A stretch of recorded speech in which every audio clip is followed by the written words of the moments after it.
Hello friends, welcome to தாளிப்பு kitchen. இன்னைக்கு நாம பார்க்க போறது முள்ளங்கி கேப்சிகம் சாம்பார். இது ஹோட்டல்ல கிடைக்கிற மாதிரி டேஸ்டியா நல்ல வாசமா வீடே மணக்கும். அதை எப்படி செய்யலாம்னு வீடியோக்குள்ள போய் பார்க்கலாம் வாங்க. இப்போ நம்ம ஃபர்ஸ்ட் சாம்பார் செய்யறதுக்கு பருப்பு வேக போட்டுறலாம். இது துவரம்பருப்பு 200 கிராமும் இது வந்து 50 கிராம் பாசிப்பருப்பு வச்சிருக்கேன். இது ரெண்டையும் சேர்த்து தான் நம்ம வந்து சாம்பார் பண்ண போறோம். எதுக்கு பாசிப்பருப்பு சேர்க்கிறோம்னா சாம்பார் கொஞ்சம் கெட்டியா இருக்கிறதுக்காக பாசிப்பருப்பு சேர்க்கிறோம். இப்போ நான் அதை வந்து ஒரு பவுலில் கொட்டிடுறேன். துவரம்பருப்பு கொஞ்சம் பாசிப்பருப்பு. இங்கே பாருங்கள், பருப்பை நல்லா வாஷ் பண்ணிவிட்டு அதில் கொஞ்சம் தண்ணி பிடிச்சி வச்சுருக்கேன். நம்ம இதை வந்து ப்ரெஷர் குக்கரில் போட்டுடலாம். நான் இங்கே ப்ரெஷர் குக்கர் வச்சுருக்கேன். இந்த ப்ரெஷர் குக்கரில் இந்த பருப்பை போட்டு இது கூட பெருங்காயம் மஞ்சத்தூள் போட்டுட்டு நம்ம வந்து ஒரு 5 விசில் விட்டு வேக விட போகிறோம். நான் இப்போ இதை அலசிட்டு கொஞ்சம் தண்ணி பிடிச்சி வச்சுருக்கேன்.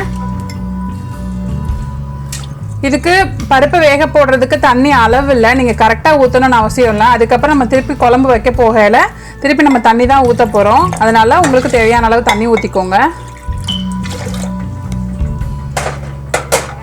இப்போது அடுப்பை ஆன் பண்ணிக்கோங்க. ஆன் பண்ணிவிட்டு இப்போ நான் வந்துட்டு இதில் வந்து ஒரு 1/4 டீஸ்பூன் வந்து பெருங்காயத்தூள் போடுறேன்.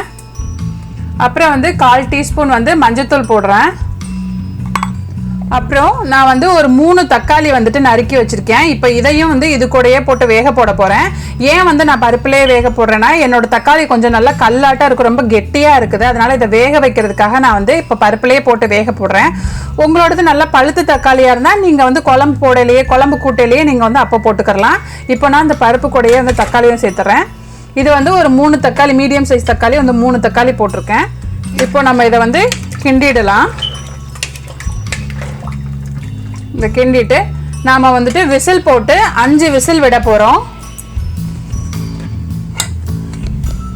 இப்போ நாம் இதை மூடி வச்சு 5 விசில் விட போகிறோம். நல்லா பெல்ட் போட்டுக்கோங்க. பெல்ட் போட்டுட்டு இதை மூடி வச்சுருங்க. இதை மூடிட்டு வெயிட் போட்டுடுங்க. வெயிட் போட்டுட்டு நீங்கள் வந்துட்டு இதை வந்துட்டு ஒரு 5 விசில் விடுங்க. அப்போ தான் பருப்பு நல்லா வேகும். உங்களோட ப்ரெஷர் குக்கர் அது ப்ரெஷரை பொறுத்து இருக்குது. என்னோடதை வந்து 5 விசில் நான் விட போகிறேன். இப்போ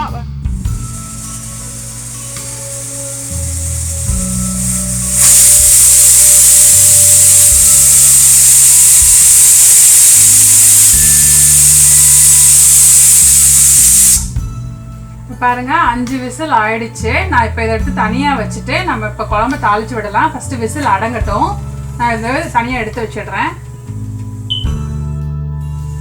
அந்த பருப்போட விசில் அடங்கிறதுக்குள்ள நம்ம இங்கே சாம்பாரை கூட்டிடலாம். அதுக்கு ஒரு பேன் வச்சுக்கோங்க. நம்ம இதை தாளிச்சு விட்டுக்கலாம். பேன் சூடாயிருச்சு. இப்போ இதில் வந்து ஒரு 3 டீஸ்பூன் எண்ணெய் விட்டுக்கலாம்.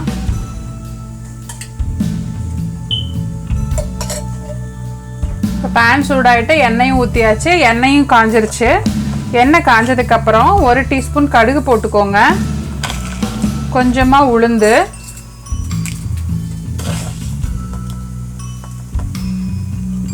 கடுகு பொரியறதுக்குள்ள நம்ம வந்து ஒரு 1/4 டீஸ்பூன் வந்து வெந்தயம் போட்டுக்கோங்க. சாம்பாருக்கு தாளிக்கிறதுக்கு வெந்தயம் ரொம்ப முக்கியம். அப்போ தான் சாம்பார் நல்லா வாசமாக இருக்கும்.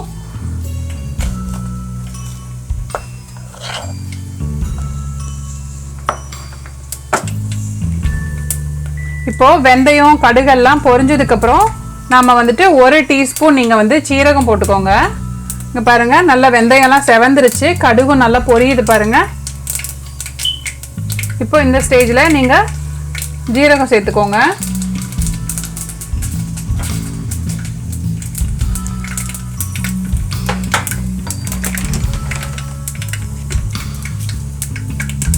ஜீரகமும் பொரிஞ்சிருச்சு. இதோட ஒரு காஞ்ச மிளகாய் போடுறேன். போட்டுட்டு நாம் வந்து ஒரு பெரிய வெங்காயம் நறுக்கி வச்சுருக்கேன். ஒரு பெரிய வெங்காயமும் ஒரு கொத்து கருவேப்பிலையும் போட்டு தாளிச்சுக்கரலாம்.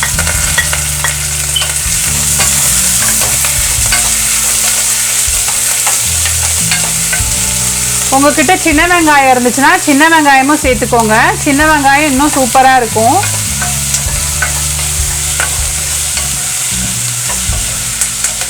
இந்த சாம்பாருக்கு வந்துட்டு நீங்கள் வந்துட்டு வெங்காயத்தை ரொம்ப பொன்னிறமாக ஆக்கணும்னு அவசியம் இல்லை. ஜஸ்ட் நீங்கள் வேகிற அளவுக்கு வதக்கினா போதும்.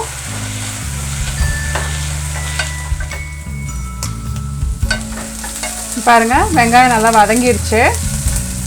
பொன்னிறமாக ஆகலை பாருங்கள், பொன்னிறமாக ஆக்க தேவையில்லை, இது கொஞ்சம் வெந்தால் போதும்.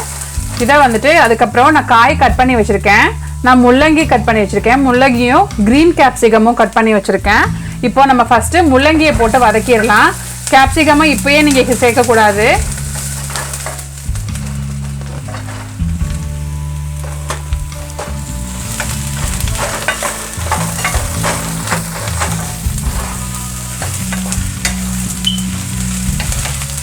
இந்த சாம்பாருக்கு நீங்கள் எல்லா காயுமே போட்டுக்கலாம், எந்த காய் போட்டாலுமே நல்லாயிருக்கும். கத்திரிக்காய், முருங்கைக்காய், பீன்ஸு, கேரட்டு அது போட்டால் நல்லாயிருக்கும். முள்ளங்கி சாம்பார் நல்லாயிருக்கும். இந்த முள்ளங்கியை ஒரு 5 நிமிஷத்துக்கு நல்லா வதக்கிக்கோங்க.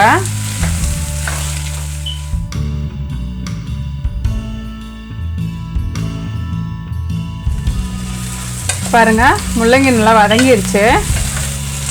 பாருங்கள் லைட்டாக அந்த ஒயிட் கலரில் இருந்தது கலர் லைட்டாக சேஞ்ச் ஆகிருக்குது. பாருங்கள் முள்ளங்கி வதங்கிருச்சு. இப்போ இந்த ஸ்டேஜில் நம்ம வந்து இந்த கேப்சிகம் இதில் சேர்த்துக்கலாம். வந்து ஒரு டிப் ஒன்று சொல்கிறேன். இந்த க்ரீன் கேப்சிகத்தை வந்து நீங்கள் எந்த காய் போட்டு பண்ணாலும் இதில் ஒரு க்ரீன் கேப்சிகம் வந்து சேர்த்துக்கிட்டிங்கன்னா ஹோட்டல் சாம்பார் மாதிரி நல்ல வாசமாக இருக்கும். அதுக்கு நான் எல்லா சாம்பார்லேயுமே நான் வந்து க்ரீன் கேப்சிகம் சேர்ப்பேன். இப்போ இது போட்டாச்சு. நீங்கள் க்ரீன் கேப்சிகம் போட்டதுக்கப்புறம் ரொம்ப நீங்கள் வதக்க வேண்டாம். ஸோ இந்த ஸ்டேஜில் நான் வந்து ஒரு நெல்லிக்காய் சைஸ் அளவுக்கு புளி எடுத்து கரைச்சி வச்சுருக்கேன். இதை வந்துட்டு இதில் சேர்த்துக்கலாம். நல்லா இருத்தாப்பில் ஊற்றிக்கோங்க, மண்டி ஏதாவது இருக்கும்.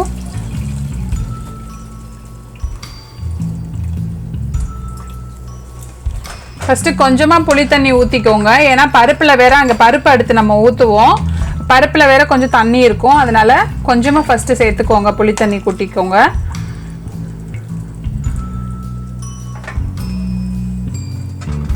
இப்போ புளி தண்ணி ஊற்றியாச்சு. உங்களுக்கு இப்போ நம்ம மிளகாத்தூள் 1 ஸ்பூன் சேர்த்துக்கோங்க. உங்களுக்கு காரம் கம்மியாக வேணால் கம்மியாக சேர்த்துக்கோங்க. நான் 1 ஸ்பூன் சேர்க்குறேன்.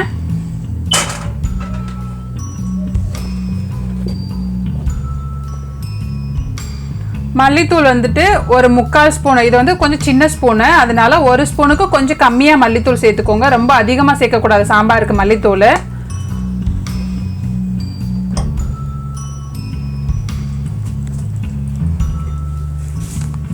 போட்டுட்டு இதுக்கு தேவையான அளவு உப்பு போட்டுக்கோங்க. ஃபஸ்ட்டு 1 டேபிள் ஸ்பூன் போட்டுக்கோங்க, அதுக்கப்புறம் வேணும்னா நீங்கள் பார்த்து போட்டுக்கலாம். நான் இப்போ வந்துட்டு ஃபஸ்ட்டு மிளகாத்தூள் மல்லித்தூள் மட்டும்தான் சேர்க்குறேன். சாம்பார் தூள் வந்து கடைசியாக தான், பருப்பு சேர்த்ததுக்கப்புறம் தான் சாம்பார் தூள் சேர்க்க போகிறேன். என்னோட சாம்பார் தூள் ரெசிபி வந்து ஆல்ரெடி நான் என்னோட டெஸ்கிரிப்ஷன் பாக்ஸில் இருக்குது, நீங்கள் அதை பார்த்துக்கோங்க.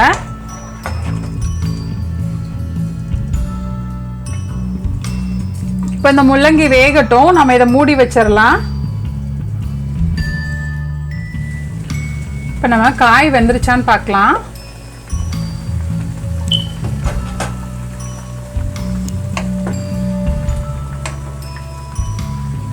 பாருங்க, சும்மா ஒரு முள்ளங்கி எடுத்துக்கோங்க. கேப்சிகம் சீக்கிரமே வெந்துடும், பட் முள்ளங்கி கொஞ்சம் லேட்டாக வேகும், அதனால் எடுத்துக்கோங்க. இங்கே பாருங்கள், ஃபோக் வச்சு குத்தி பாருங்கள், காய் வெந்துருச்சு, நல்லா 3/4 வேக்காடு வெந்திருக்குது. இப்போ நம்ம இந்த ஸ்டேஜில் அடுப்பை கொஞ்சம் மீடியம் ஃப்ளேமில் வச்சுட்டு நம்ம வந்து பருப்பை போட்டு வேக விட போகிறோம். அந்த ஸ்டேஜில் இப்போ முள்ளங்கி எல்லாமே நல்லா ஃபுல்லாக குக் ஆயிரும்.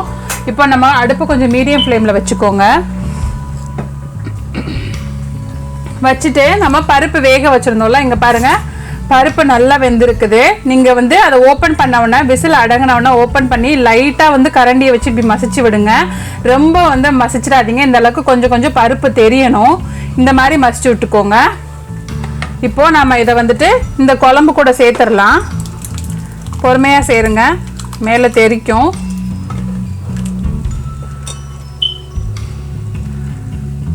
இதில் நான் சாம்பார் பொடி சொன்னேன்ல, நான் ஆல்ரெடி ப்ரிப்பேர் பண்ணி வச்சுருக்கேன். இது ஆல்ரெடி உங்ககிட்ட நான் சொல்லியிருக்கிறேன். என்னோட சாம்பார் பொடி வீடியோ நான் ஆல்ரெடி போட்டிருக்கிறேன், அதை நீங்கள் செக் பண்ணிக்கோங்க. இந்த சாம்பார் பொடியில் நான் வந்துட்டு நம்ம வீட்டில் இருக்கிற ஸ்பூனு, இந்த பாருங்கள் வீட்டில் இருக்கிற ஸ்பூன் தான் இது, ஒரு மீடியம் சைஸ் ஸ்பூனு, ரொம்ப சின்னதும் கிடையாது ரொம்ப பெருசும் கிடையாது. இந்த ஸ்பூனில் வந்துட்டு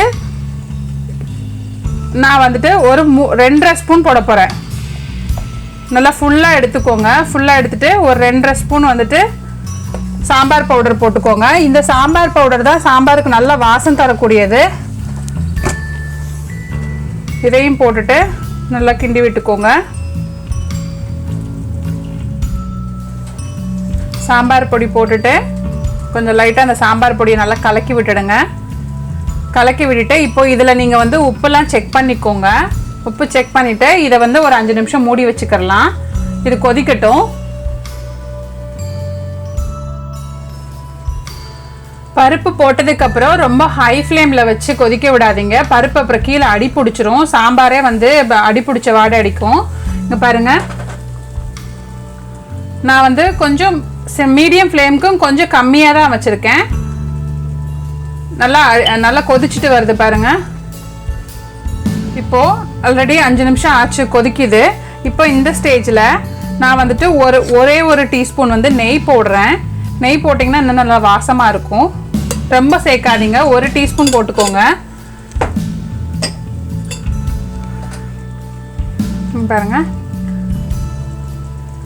ஆச்சு. இப்போ நம்ம இந்த ஸ்டேஜில் என்ன பண்ண போகிறோன்னா, நான் வந்து கொஞ்சமாக கொத்தமல்லி, ஒரு கொத்து கொத்தமல்லி எடுத்து அப்படியே வச்சுருக்கிறேன். அதை நீங்கள் என்ன பண்ணுறீங்கன்னா, குட்டி குட்டியாக கட் பண்ணாமல் அப்படியே கிள்ளி போடுங்க. 2ஆக கிள்ளி இப்படியே போட்டுக்கோங்க. போட்டுட்டு ஒரு கொத்து கருவேப்பிலை, நீங்கள் உங்ககிட்ட காம்போடு இருந்துச்சுன்னா அப்படியே காம்போடு போட்டுக்கோங்க.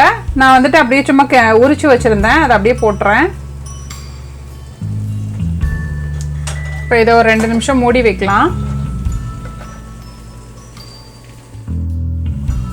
அவ்வளோதான், சாம்பார் ஆயிடுச்சு. என்னோட வீடியோ உங்களுக்கு பிடிச்சிருந்துச்சுன்னா ப்ளீஸ் லைக் பண்ணுங்கள், ஷேர் பண்ணுங்கள், மறக்காமல் சப்ஸ்கிரைப் பண்ணுங்கள். நன்றி, வணக்கம்.